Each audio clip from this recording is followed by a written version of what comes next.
Bonjour à tous, c'est Jane Garden, je suis médium énergéticienne et je reviens vers vous par rapport à des questions que vous me posez, alors soit sur les réseaux, pendant les séances, parfois aussi sur YouTube, etc. Donc toutes ces questions, elles sont, comme je trouve qu'elles sont intéressantes, je les, en tout cas intéressantes, qu'elles peuvent intéresser beaucoup de monde, je les tourne et je vous remercie, n'hésitez pas à vous aussi me transmettre des questions si vous en avez. Donc ici, la première question qu'on va faire aujourd'hui, c'est « Je sens des présences ou des phénomènes énergétiques chez moi ».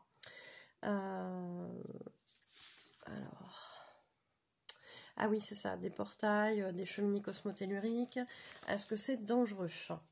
Alors, bon, déjà des portails et des cheminées cosmotelluriques, ce sont des phénomènes qui existent dans l'énergétique, qui sont présents souvent déjà avant qu'une personne aménage dans les lieux.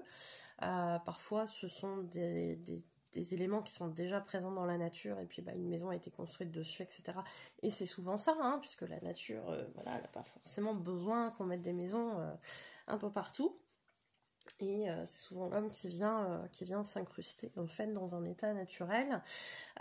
Donc pour tout ce qui est portail et cheminée cosmotellurique, effectivement, ça peut être des éléments qui sont déjà présents au niveau énergétique. Alors des portails, il peut y en avoir qui sont déjà là, et d'autres qui peuvent être créés aussi de manière un peu plus intentionnelle, dirons-nous. Alors une cheminée, on va essayer de prendre les choses dans l'ordre. C'est quoi une cheminée cosmotellurique? Alors je ne suis pas géobiologue, mais effectivement ça m'arrive que quand il y a des choses dans une maison, je puisse capter certaines cheminées cosmotelluriques. Une cheminée cosmotellurique, visuellement parlant, dans l'énergie, ça ressemble un peu à une espèce de tornade. En fait, ça tourne, ça tourne, ça tourne, ça fait comme une colonne d'air en fait. Et on sent que ça tourne dans un sens, etc. La cheminée cosmotellurique, souvent, effectivement, c'est un élément naturel et on peut la déplacer en général. Il se peut que certaines ne veuillent pas bouger. Hein, donc dans ces cas-là, on essaie de trouver d'autres solutions. Mais voilà, sur celles avec lesquelles j'ai travaillé, en général, on a pu les déplacer et ça a amené un grand mieux aux personnes. Par exemple, quand elle est dans une maison, dans une certaine pièce, alors parfois ça tombe dans le salon, parfois ça tombe dans la chambre, voilà, ça dépend. On choisit pas, hein. Par contre, effectivement, ça amène souvent des perturbations. Alors, on a des cheminées cosmotelluriques qui peuvent amener une bonne source d'énergie. Par contre, effectivement, si elle est dans la chambre, lieu où on est censé dormir, ça va être compliqué. Parce que du coup, elle peut vous énerver, vous exciter, etc. Alors qu'en fait, on est censé être dans le calme, dans le sommeil et compagnie. Donc, même si elle est positive, elle peut être négative au sens de ses effets sur vous. Mais on a surtout des cheminées cosmotelluriques qui souvent ne vibrent pas avec de la même façon que les gens qui habitent dans le lieu où elles se trouvent. Donc c'est vrai que ça peut amener des difficultés, forcément, puisque le taux vibratoire n'est pas le même. Donc on va avoir des difficultés par rapport aux personnes qui vivent dans cette maison, qui vont ressentir en fait que l'énergie n'est pas la même, donc ils peuvent avoir des malaises, se sentir mal chez eux, se sentir agacés, énervés, etc., etc. Alors qu'en fait c'est pas forcément... Enfin voilà, ils sentent que c'est pas naturel en fait, parce que quand il y a quelque chose chez soi qui est mauvais, ce qui se passe c'est que quand on sort de chez soi, on se retrouve très bien. Hein. Donc c'est un des indices qui montre qu'il y a un truc qui va pas au niveau de la maison. Donc une cheminée cosmotellurique aussi, il faut savoir que c'est naturellement un portail, c'est-à-dire que ça va faire rentrer ou sortir des présences. Hein, ça peut amener des invités qui ne sont pas invités finalement, en tout cas pas intentionnels. Donc on va se retrouver avec des phénomènes qui vont pas forcément être plaisants, hein, puisque dans le plus simple on va être parasité énergétiquement parlant, donc c'est pas très bon. On en reparle après ça avec les autres présences, donc je vous en reparle juste après. Mais ça va amener des perturbations de toutes sortes en fait, hein. Donc ça va amener des lieux de passage, etc. Donc c'est pas forcément idéal. Donc je vous dis, une cheminée osmotellurique, ça peut se bouger énergétiquement parlant, j'en ai déjà fait. Voilà. Après, il y a d'autres choses qui existent, hein, sur le plan géobiologique, qui peuvent amener aussi certainement des présences, mais là, ça dépasse mes compétences, je ne suis pas géobiologue. Après, au niveau des portails énergétiques, il y en a qui sont naturels, effectivement, qui eux aussi sont source d'énergie, de taux vibratoire, qui peut être différent si on se positionne à côté, ça va pas forcément être le même que le nôtre. Donc ne serait-ce que rien que ça, sans que ce soit bon ou mauvais, ça peut déjà amener des perturbations sur l'énergie des personnes, donc ça peut amener des choses pas cool. Un portail, comme son nom l'indique, est un portail. Donc, il peut être effectivement source de passage pour certaines présences, là encore, mais pas que. Donc, qui vont rentrer ou qui vont sortir, hein. Parfois les deux, parfois il y a un deuxième portail qui fait office de sortie quand le premier est considéré comme une entrée, etc. Ça peut arriver aussi. Donc, ça aussi, hein, c'est des choses que dans une maison, je suis capable de repérer et de fermer.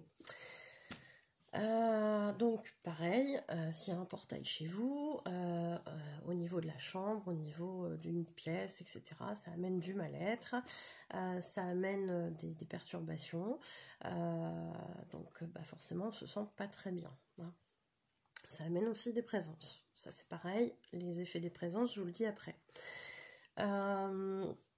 Donc ça c'est des choses qui peuvent exister à l'état naturel, et qui sont effectivement, on peut travailler dessus pour que ça puisse s'améliorer. Considérant aussi les présences, puisque il s'agissait aussi de ça dans la question. Donc les présences, ça peut être plein de choses. Ça peut être effectivement des défunts, des entités astrales, dans le meilleur des cas du bon, mais les 3/4 du temps, c'est quand même plutôt mauvais, hein, on va pas se mentir non plus. On peut avoir des présences effectivement auprès de nous qui sont positives, parce que des guides, parce que des défunts qui nous aiment bien, etc., qui veillent sur nous. On peut avoir ce genre de choses. Mais les 3/4 du temps, on va pas se mentir, c'est quand même du bas astral, hein. Alors, vous me connaissez, Madame Rabat-Joie sur le côté énergétique. On fait attention, hein, quand on fait des pratiques diverses, pendules, les cartes, Ouija, je ne conseille pas, hein, parce que là, vous ouvrez une grande porte ouverte à ce qu'il ne faut pas. Hein, voilà, j'allais dire à tout et n'importe quoi, mais surtout à des trucs qu'il ne faut pas. Donc, sauf si vous maîtrisez, je vous déconseille absolument d'y toucher, parce que là vous êtes sûr que en plus vous allez attirer des trucs pas cool et que ça peut être dangereux.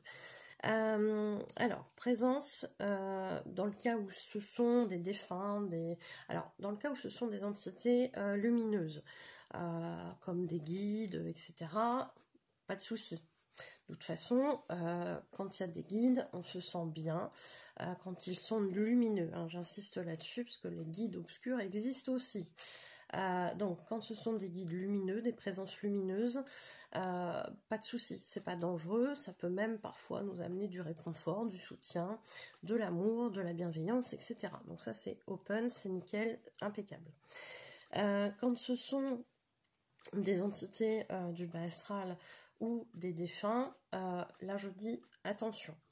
On peut avoir effectivement des défunts. Parfois on va les connaître, on les aura connus dans leur incarnation dans laquelle on les a connus là maintenant, ou on les a connus peut-être dans une vie antérieure, on ne sait pas. Bon, ce cas-là est plutôt rare, hein. Ça peut arriver, mais c'est plutôt rare.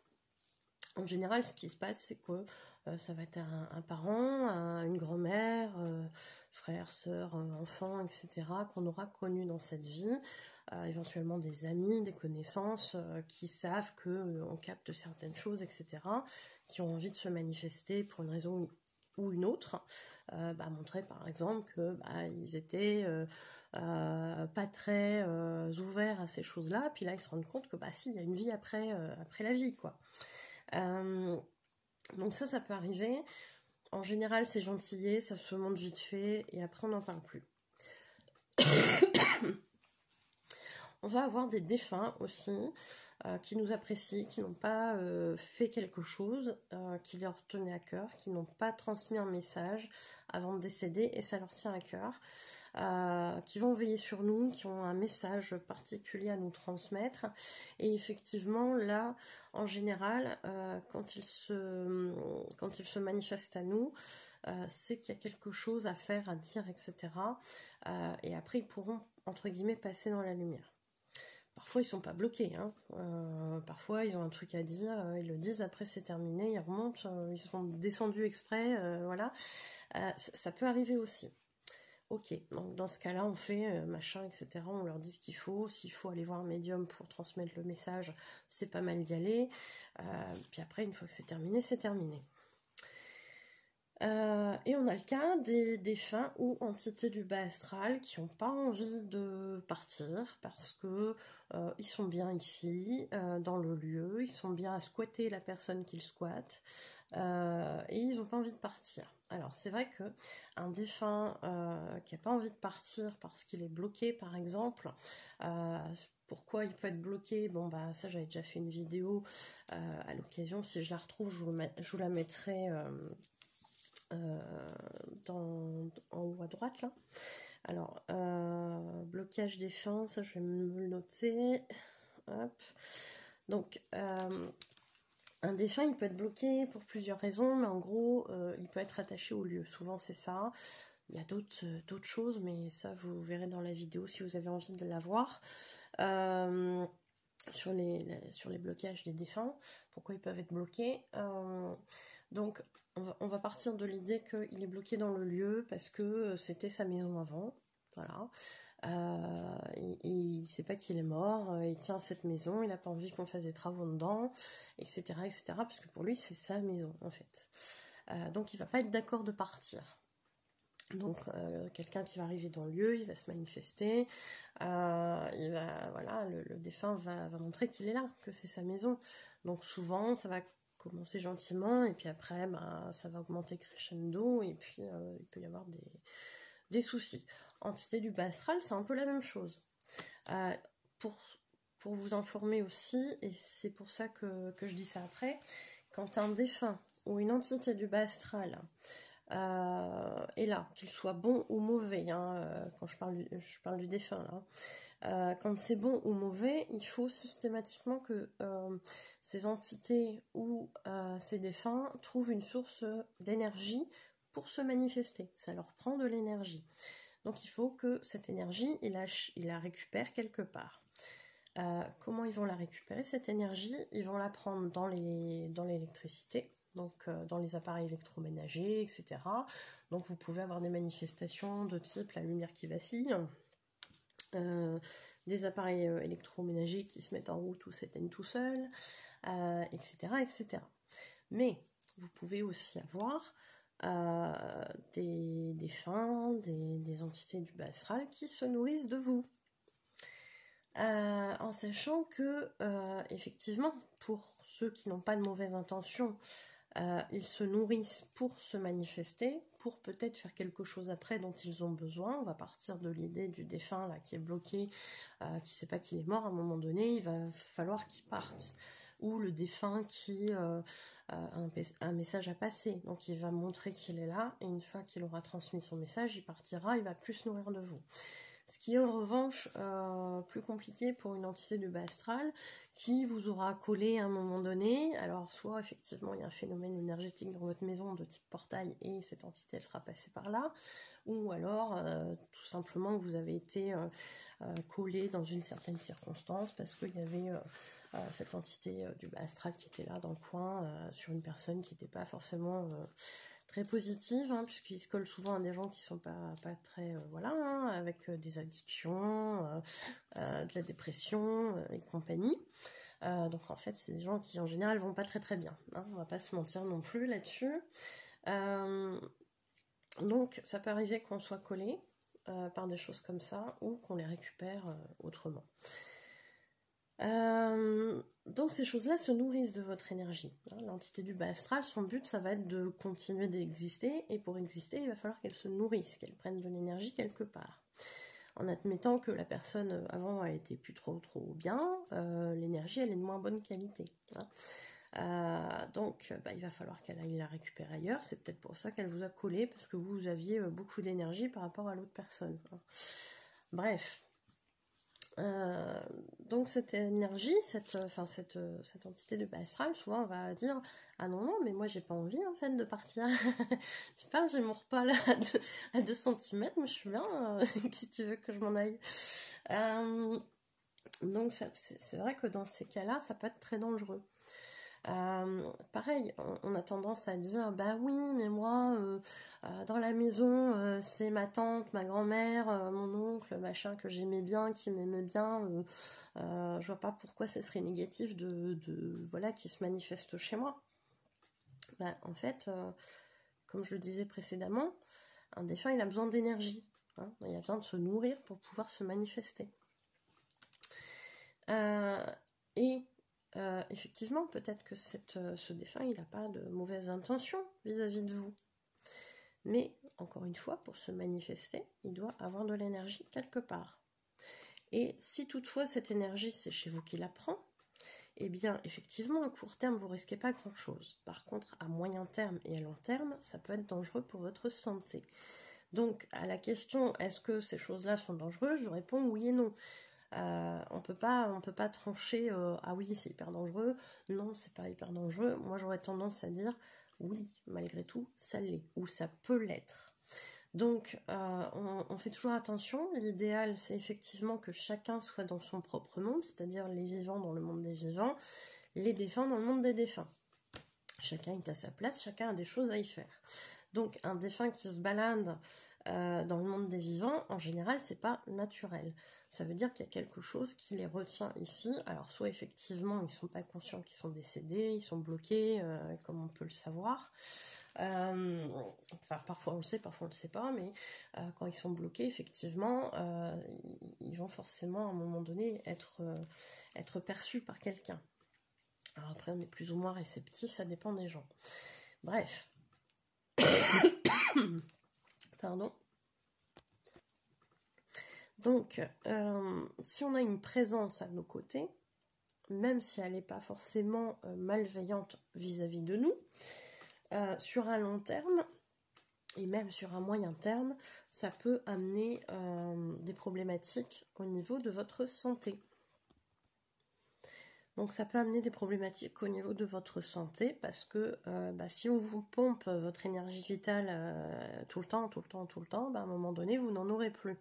Surtout si vous n'avez pas l'habitude de vous recharger, de faire en sorte de refaire remonter votre énergie vitale, etc. Ça peut être compliqué pour vous, effectivement. Parfois, ça peut déclencher même certaines maladies. Et parfois, dans de rares cas, ça peut aller jusqu'à la mort. Donc, c'est pas à prendre à la légère. Donc, tati, tonton, papy, mamie, qui est bienveillant et que c'est que j'adorais, qui m'adorait, en fait, non, chacun dans son monde. On les aime, voilà, mais chacun dans son monde. Ils pourront toutefois vous transmettre des messages. J'en fais passer énormément. Enfin, énormément, j'en fais passer. J'en fais passer régulièrement. Et à un moment donné, ils sont là-haut, ils descendent, ils parlent avec nous, ils remontent chez eux, ils continuent leurs affaires. Quelqu'un qui va tout le temps rester là, c'est pas super bon. Alors, il faut essayer de voir si c'est le cas. Si un défunt il reste avec vous, pourquoi ? Essayez de le rassurer. Est-ce qu'il reste là parce qu'il s'inquiète pour vous ? Et à ce moment-là, effectivement, on peut lui dire que une fois remonté, il a toujours la possibilité de descendre, de voir ce qui se passe, d'être au courant, de communiquer, etc. Mais il sera quand même mieux entre deux petites choses là qu'il a à faire vis-à-vis de vous. Il sera quand même mieux là-haut que ici, dans ce monde-là, dans cet entre-deux-là. C'est pas super confortable pour eux en général, c'est pas super agréable. Donc voilà, soit il y a autre chose, il y a un message à passer, soit ils savent pas qu'ils sont décédés et compagnie. À ce moment-là, on arrange les choses, on fait passer de l'autre côté, etc. Donc, il faut toujours essayer de savoir pourquoi le défunt en question vous colle. Si après c'est une entité du bas astral, de toute façon, il faut la faire partir. Hein. Donc ça, ce sont des choses qui se font avec un professionnel qui sait ce qu'il fait. C'est pas parce qu'on va regarder un YouTube qui fait des passages d'âme ou qui fait ce qu'on appelle des dégagements qu'on n'aura pas de soucis. Hein, on est d'accord. On ne s'improvise pas passeur d'âme. Oui, je suis énervée quand je dis ça. Parce que, oui, l'énergétique, le spirituel, c'est à la mode, c'est très bien, c'est magnifique, j'adore. Ça va encore se développer, ça, il n'y a aucun souci. Et ça sera formidable. Par contre, les gens qui pensent qu'on peut faire des passages d'âme parce qu'il y a une vidéo YouTube et que, a priori, c'est simple et que tout le monde peut le faire, je confirme, tout le monde peut le faire. Par contre, quand il y a des soucis, là, on fait appel aux professionnels. Et en général, quand on a des soucis, c'est pas super bon signe. Ça veut dire qu'il y a un truc qui veut pas partir, ça veut dire que peut-être vous y êtes mal pris, parce que vous n'êtes pas professionnel. Parce qu'on vous a pas donné des conseils, comment vous protéger, etc. Alors ça, c'est des choses qu'on peut voir ensemble en atelier de protection. Je peux, moi, vous accompagner sur des choses à faire. Ou je peux les faire moi. Hein. Si vraiment vous ne vous sentez pas à l'aise là-dedans, faites appel à des professionnels. Et attention à l'ego dans ces pratiques-là, si on est là super confiant et que, la présence qu'on prend pour Tata Jacqueline parce qu'elle s'est fait passer pour, puis après on se dit, c'est quand même bizarre, Tata Jacqueline n'était pas tout à fait comme ça. Ouais, c'est une entité du bas astral qui veut rester en se faisant passer pour Tata Jacqueline. Hein. Et ça, quand on est novice, on s'en rend pas tout à fait compte tout de suite. C'est pour ça que je vous dis, faites appel à des professionnels. Ça peut être dangereux, surtout quand on essaie de dégager quelque chose qui ne veut pas partir. Hein. Vous imaginez bien qu'ils vont pas dire « Ah, tu veux pas que je parte ?» C'est pas grave, je vais aller faire un tour. Quand les poules pondront des dinosaures, on en rediscutera. Hein. Mais là, tout de suite, c'est pas le cas. Donc, voilà. Faites vraiment attention, c'est mon côté très prévention parce que je ne vois que effectivement les dérives, les accidents qui peuvent se produire dans ces cas-là et ça peut aller très loin et derrière qui c'est qui scoltine les dégagements, c'est fait faire. Donc à un moment donné, on fait attention. Ça c'est ok. Est-ce qu'il y avait d'autres choses? Je ne pense pas. Donc est-ce que ça peut être dangereux? Je vous réponds oui. Oui, ça peut être dangereux. Parfois ça ne l'est pas, parfois ça l'est. Et ça c'est un peu comme à la loterie. Hein, c'est jamais qui va gagner. Hein. Sauf que là quand on gagne en général, c'est pas terrible. Donc faites attention. Faites attention. Je pense avoir tout dit. J'espère que j'ai répondu à la question dans le sens que vous l'attendiez. Et puis, je vous remercie pour votre écoute. Je vous souhaite une belle journée ou une belle soirée. Je vous dis à bientôt. Prenez soin de vous.